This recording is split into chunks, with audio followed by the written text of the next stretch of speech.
Hello everyone. So in this video we'll be going to solve problem find missing and duplicate number in an array. तो इस question में basically हम लोग को एक array given रहेगा. सपोज ये एक आपको एरे गिवन है, ठीक है, 1 2 4 4 5. और इसमें हम लोग को ढूंढना है कि आपका मिसिंग नंबर कौन सा है और आपका डुप्लीकेट नंबर कौन सा है. ठीक है, अब मिसिंग नंबर इसमें कहां से आ रहा है.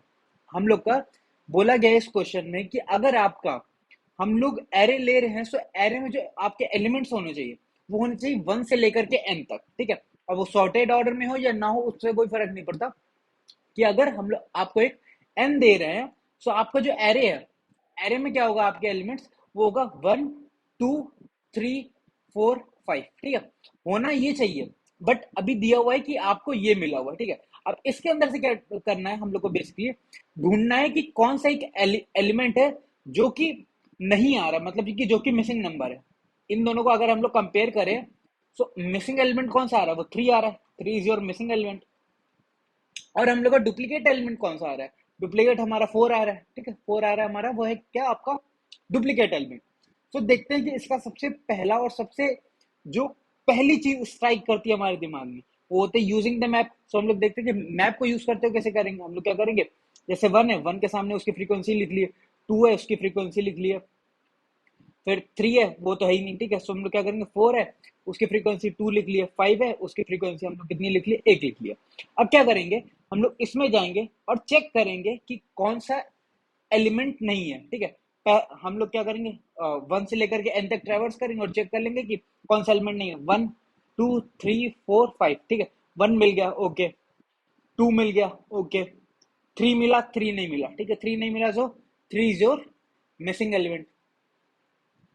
अब फिर कहते हैं 4. 4 है, और 4 का क्या पता चल गया कि 4 की जो हम लोग की फ्रीक्वेंसी वो 2 है और सबकी फ्रीक्वेंसी कितनी आ रही, 1 आ रही. 4 की फ्रीक्वेंसी कितनी निकली, 2. अगर उसकी फ्रीक्वेंसी 2 इसका मतलब ये अपना 4 अपना डुप्लीकेट एलिमेंट हो गया. 4 अपना डुप्लीकेट एलिमेंट हो गया. ठीक है, और 5 है, 5 की तो एक ही दी है. तो हमारा ये बेसिकली आंसर आ जाएगा. बट इस केस में क्या हो रहा है, हम लोग क्या कर रहे हैं, ऑर्डर ऑफ एन लग रही है आपकी टाइम कॉम्प्लेक्सिटी और ऑर्डर ऑफ एन लग रही है आपकी स्पेस कॉम्प्लेक्सिटी. हम लोग एक अपना मैप क्रिएट कर रहे हैं. बट हम लोग को क्या करना है, हम लोग ये order of N space complexity को ये हम लोग को हटाना है. ठीक है, उसके लिए हम लोग कुछ ऑल्टरनेट मेथड यूज करेंगे और ऑर्डर ऑफ एन जो है हम लोग की टाइम कॉम्प्लेक्सिटी चलेगी. ओके, तो देखते हैं कि और कौन से ऑल्टरनेट मेथड से हम लोग बेसिकली इसको सॉल्व कर सकते हैं.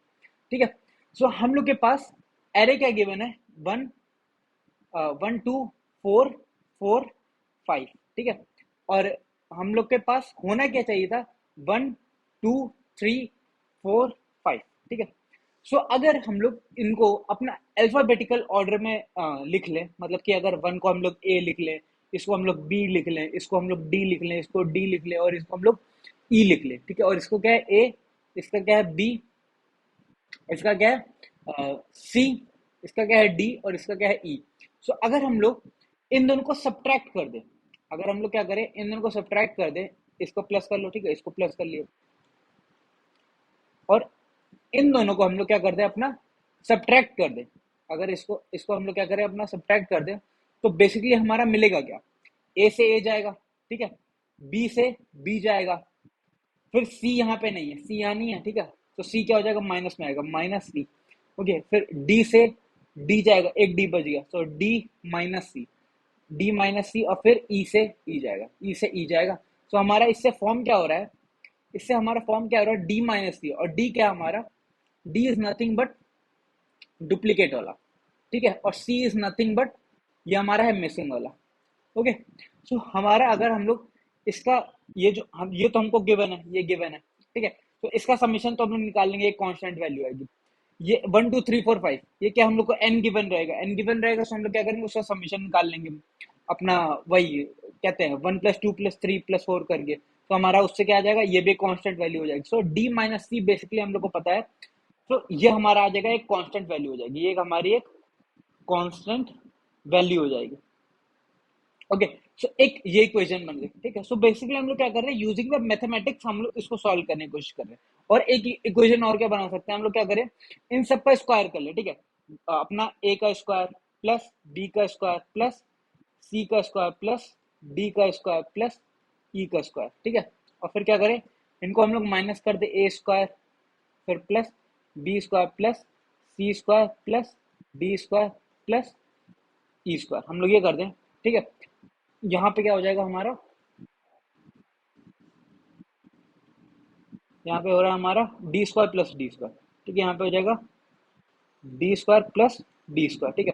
तो अगर हम इन दोनों को अगर माइनस कर दो तो क्या होगा, ए स्क्वायर से ए स्क्वायर उड़ जाएगा, बी स्क्वायर से बी स्क्वायर उड़ जाएगा, अपना डी स्क्वायर यहाँ बच जाएगा, ठीक है। अपना क्या बच जाएगा, डी स्क्वायर, ठीक है।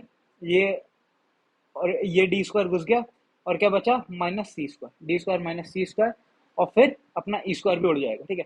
तो ये भी एक कांस्टेंट वैल्यू है, ठीक है, ये भी एक कांस्टेंट वैल्यू है, एक ये भी अपने एक कांस्टेंट वैल्यू, हमको ये पूरा पता है, ठीक है, ये पूरा पता है, ये पूरा पता है, ठीक है, ये भी कांस्टेंट वैल्यू, ठीक है। So that is equals to D square minus C square, ठीक है, D square minus C square. अब बेसिकली क्या करें, हम इस इक्वेशन को उठाएं, ठीक है, इस इक्वेशन को उठा रहे हैं और इस इक्वेशन को उठा रहे हैं। अब इन दोनों को हम लोग क्या करते हैं, डिवाइड कर दें, अपनी फर्स्ट हो गई, ये क्या हो गई, अपने सेकंड हो गई, ठीक है। अगर हम इन दोनों को डिवाइड कर दें तो क्या हो जाएगा, अपना अपना डी माइन सेकंड वाली को हम लोग क्या करें, फर्स्ट वाली से हम लोग डिवाइड करवा देते हैं, ठीक है। सो अपना ये क्या होगा, एक कांस्टेंट वैल्यू, ठीक है, वैल्यू कांस्टेंट वैल्यू यहाँ से आ रही है, ठीक है। और ये कुछ कांस्टेंट वैल्यू 1 लिख लो, ठीक है, कांस्टेंट वैल्यू 1, और यहाँ पे अपनी कांस्टेंट वैल्यू 2 आएगी, ठीक है।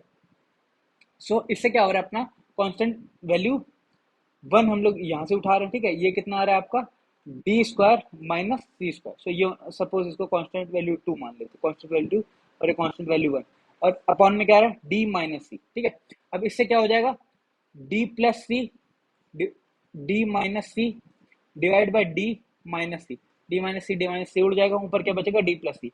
तो ये सपोज मान लेते हैं कि कांस्टेंट वैल्यू वैल्यू 3 कुछ बन रही है, ठीक है, कांस्टेंट वैल्यू 3 बन रही है, that is equal to D plus C. So हम लोग को क्या पता चल गया, एक ये पता है कांस्टेंट वैल्यू 3, और हम लोग को क्या पता है, कांस्टेंट वैल्यू 1, ये कितना था अपना, डी माइनस सी। अब क्या करेंगे, एक बार इन दोनों को ऐड कर लेंगे, एक बार इन दोनों को सब्ट्रैक्ट कर लेंगे, ठीक है। उससे हम लोग को क्या मिल जाएगा, अपना डी और सी की वैल्यू पता चल जाएगी, ठीक है। सो डी और सी की वैल्यू पता चल जाएगी, हमको पता चलेगा डुप्लीकेट वैल्यू कौन सी है, और हमारा ये जो सी था वो क्या था, अपने हमारा मिसिंग वैल्यू वो कौन सी थी, ठीक है। तो इससे हमारा बेसिकली आंसर सॉल्व हो जाएगा, इससे हमारा सॉल्व हो जाएगा। स्पेस कितनी लगी, हम लोग की ऑर्डर ऑफ 1 लगी, टाइम कितना लगा, ऑर्डर ऑफ n लगा, ठीक है। सो इससे हमारा सॉल्व हो जाएगा। क्या ये सिर्फ एक तरीका, नहीं, ऐसे और भी कई सारे मैथमेटिकल तरीके हो सकते हैं जिससे बेसिकली हम इसको सॉल्व कर सकते हैं। तो सिर्फ ये एक तरीका नहीं, और भी कई तरीके से हम लोग इक्वेशन बना सकते हैं। हम लोग क्या कर सकते हैं, समीशन सबका निकाल लो, 1 + 2 + 3 का सबका समीशन निकाल लो, उसका हो जाएगा n × n + 1 डिवाइडेड बाई 2, वहां से भी एक आंसर निकल सकता है। और भी कई सारी हम लोग इस पे इक्वेशन लगा सकते हैं, ठीक है। यूजिंग दोज इक्वेशन हम इस क्वेश्चन को सॉल्व कर सकते हैं। सो ये एक था ओवरव्यू कि कैसे हम लोग बेसिकली मैथमेटिक्स का यूज करते हुए अपना इस पर्टिकुलर प्रॉब्लम को सॉल्व कर सकते हैं। और ये तो था जब एक मिसिंग था और एक अपना डुप्लीकेट वैल्यू थी, ठीक है।